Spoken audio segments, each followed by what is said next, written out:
Today is the fourth in a series of public hearings with the Public Service Commission of South Carolina regarding Duke Energy's request to raise rates across the state.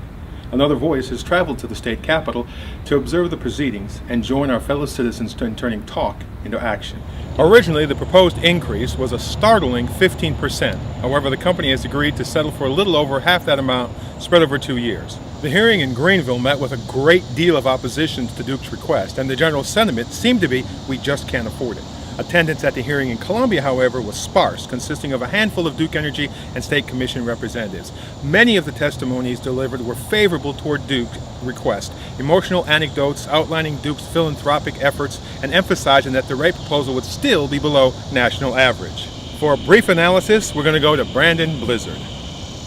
Brandon Blizzard here reporting live from the Duke corporate meeting that we just attended. I'm sorry, it's actually a public meeting, but if you had actually attended, you may have a different opinion of what we just heard. In order to get a good analysis of what we just attended, I'm going to read off the actual people and their stances of why they were there. No names, just based on what they said. First speaker, a charity organization that actually gets its funding from Duke. An employee of Duke Energy.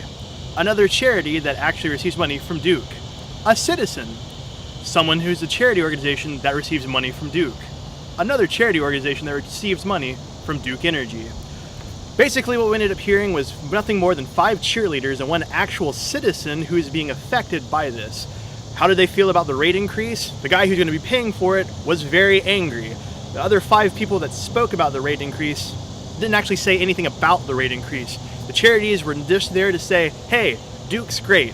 What rate increase? The guy who was there, who was part of their external talking force to get you to feel better about them increasing your rates, was saying, hey, in order for us to provide consumers with clean, reliable energy, we have to do this. So, to basically say this, Duke's great. They've changed my mind. For Another Voice, I'm Eric Wood. And I'm Brandon Blizzard.